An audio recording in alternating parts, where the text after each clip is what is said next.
नमस्कार। आज हम एक ऐसी कहानी पर बात करने वाले हैं जो बाहर से तो एक परफेक्ट शादी की तरह दिखती है, लेकिन अंदर से कुछ और ही है। चिरैया 2026 सिर्फ एक कहानी नहीं है, बल्कि हमारे समाज की एक ऐसी कड़वी सच्चाई है जिस पर अक्सर बात करने से बचा जाता है। चलिए, इस पूरी घटना और इसके हर मनोवैज्ञानिक पहलू को गहराई से समझते हैं। सोचिए, एक नई नवेली दुल्हन अपनी आंखों में कितने सुनहरे सपने लेकर आती है। लेकिन क्या हो अगर ससुराल की दहलीज पार करते ही वो सारे सपने एक भयानक खौफ में बदल जाएं। हमारी मुख्य किरदार पूजा के साथ शादी की पहली ही रात कुछ ऐसा ही भयानक सच सामने आता है, जो शादी जैसे पवित्र रिश्ते के खोखलेपन को एकदम उजागर कर देता है।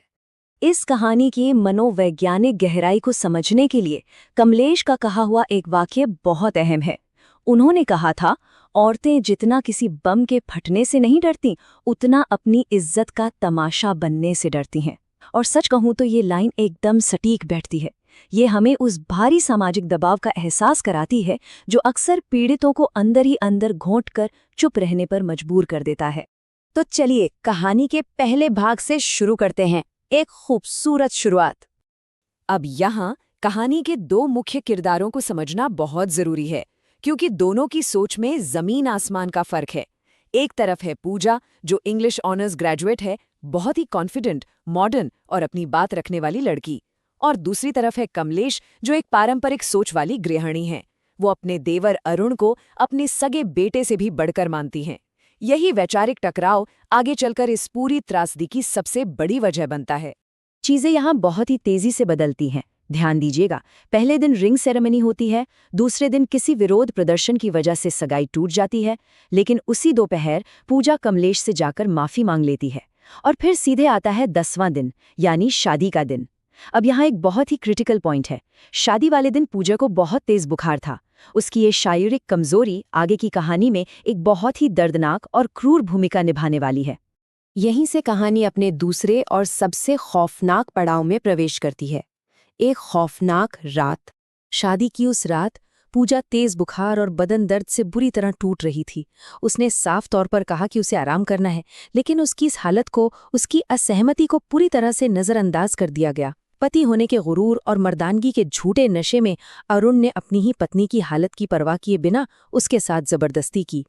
अगली सुबह जब पूजा दर्द के मारे रो रही थी, तब अरुण ने जो कहा वो उसकी विकृत मानसिकता को साफ साफ दिखाता है। उसने कहा, अरे मैं तुम्हारा पति हूं, ये तो मेरा हक है। शादी के बाद तो ये सब होता ही है। मतलब यहाँ शादी जैसे रिश्ते को एक इंसान ने अपनी क्रूरता और अपराध को सही ठहराने के लिए एक हथियार की तरह इस्तेमाल किया। ये बहुत ही डरावना है। इसके बाद शुरू होता है कहानी का तीसरा हिस्सा, अपनों का धोखा। इतना सब होने के बाद भी पूजा ने तुरंत हार नहीं मानी। उसने एक एक करके खुद को बचाने की कोशिश की। पहले उसने अरुण का डटकर विरोध किया। फिर वो अपने मायके गई और अपनी माँ को सारा सच बताया। वहां से भी उसे भागना पड़ा और अंत में उसने कमलेश के सामने पूरी सच्चाई रख दी। लेकिन सबसे ज्यादा दिल तोड़ने वाली बात क्या थी? मदद की हर एक गुहार अनसुनी कर दी गई। वो जहां भी गई, हर दरवाजा उसके मुंह पर बंद कर दिया गया। जरा सोचिए, एक इंसान पर क्या गुजरती होगी जब उसकी अपनी ही माँ उससे कहे, पति पत्नी के बीच ये सब तो होता ही है, शादी की है तो ये सब तो निभाना ही पड़ेगा। ये एक ऐसा मानसिक आघात है जिसे शब्दों में बयां करना मुश्किल है। यहाँ एक माँ अपनी ही बेटी की सुरक्षा और उसकी तकलीफ से ज्यादा समाज की बातों और वंश को आगे बढ़ाने वाली दकियानूसी सोच को अहमियत दे रही है। और बात सिर्फ यहीं खत्म नहीं होती। परिवार वाले पीड़ितों को चुप रहने के लिए किस हद तक मजबूर कर सकते हैं, ये यहाँ साफ दिखता है। पूजा की माँ उसे सीधे सीधे धमकी देती है कि अगर वो वापस ससुराल नहीं गई तो वो अपनी नस काटकर जान दे देगी। अब बताइए, इस भयानक इमोशनल ब्लैकमेल के आगे कोई भी क्या करेगा? यही वो चीजें हैं जो पीड़ितों को घुट घुट कर खामोश रहने पर मजबूर कर देती हैं। कहानी अब अपने सबसे अंधेरे अध्याय में जाती है, खौफ की हद।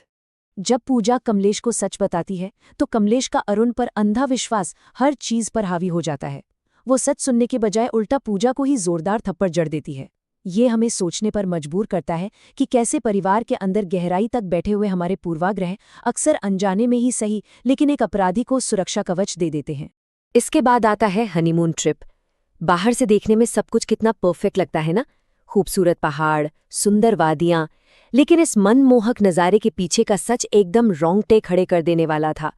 उस होटल के कमरे में पूजा एक कैद खाने में फंसी थी, और वो भी एक शिकारी के साथ। वहां भी उसका लगातार शोषण जारी था। अरुण की दरिंदगी की सच में कोई सीमा नहीं थी। एक रात जब खौफ के मारे पूजा खुद को बाथरूम में बंद कर लेती है और बचने के लिए कहती है कि उसके पीरियड्स शुरू हो गए हैं, तो अरुण का जवाब सुनकर रूह कांप जाती है। वो कहता है, मुझसे झूठ मत बोल, दरवाज़ा खोल, मुझे देखना है। ये असंवेदनशीलता और अमानवीयता की चरम सीमा है। और फिर एक ऐसा पल आता है जब इंसान की सहन शक्ति पूरी तरह जवाब दे जाती है। उस खौफ और लाचारी के बीच पूजा की नज़र बाथरूम में रखे एक ब्लेड पर पड़ती है। जब किसी को डर के उस भयानक दलदल में धकेल दिया जाए, तो सोचिए हालात कितने खराब हो जाते हैं कि एक शिकारी से बचने के लिए वो खुद को ही भयानक दर्द देने के लिए तैयार हो जाता है। और अब हम पहुंचते हैं कहानी के आखिरी हिस्से में, सच और नई उम्मीद। जब पूजा को बेहद गंभीर हालत में अस्पताल लाया जाता है, तो अरुण बड़ी चालाकी से अपनी साख बचाने के लिए एक नई झूठी कहानी गढ़ लेता है। वो परिवार को बताता है कि पूजा को बस औरतों वाली कोई अंदरूनी दिक्कत थी। ये एक अपराधी का बहुत ही क्लासिक पैंतरा है, जहां वो एक मेडिकल इमरजेंसी का इस्तेमाल अपने घिनौने सच को छिपाने के लिए करता है। लेकिन कहते हैं ना कि सच छुपता नहीं है। एक लेडी डॉक्टर अरुण के इस झूठ के महल को एक झटके में ढा देती है। मेडिकल जांच में एकदम साफ हो जाता है कि पूजा ने उस दरिंदगी से बचने के लिए खुद पर ब्लेड से गहरे कट लगाए थे। इस ठोस और साइंटिफिक सच ने अरुण के सारे झूठ और कमलेश के उस अंधे विश्वास को पूरी तरह चकनाचूर कर दिया। ये सच जानने के बाद कमलेश पर जो गुजरती है वो दृश्य बहुत पावरफुल है। कमलेश खुद अपनी त्वचा पर एक ब्लेड रखकर उस दर्द को महसूस करने की कोशिश करती है, और पता है क्या, एक हल्की सी चुभन से ही उसके हाथ कांप जाते हैं। बस उसी एक पल में कमलेश को गहराई से ये एहसास होता है कि उस मासूम लड़की ने असल में किस खौफनाक दर्द को झेला होगा। लेकिन वहीं दूसरी तरफ अरुण की बेशर्मी देखिए। अपनी पत्नी की इतनी गंभीर हालत के बावजूद वो डॉक्टर से बड़ी डिठाई से पूछता है, अब मैं अपनी पत्नी के साथ इंटीमेट तो हो सकता हूं ना? ये सवाल सुनकर किसी का भी खून खौल जाए। ये साबित करता है कि एक शोषक के अंदर जो अपना हक जताने का गुरूर होता है ना, वो कभी खत्म नहीं होता। पर इस बार अरुण को उसका मनचाहा जवाब नहीं मिलता। वो डॉक्टर तुरंत सिक्योरिटी को बुलाती है और अरुण को धक्के मारकर अस्पताल से बाहर फिंकवा देती है।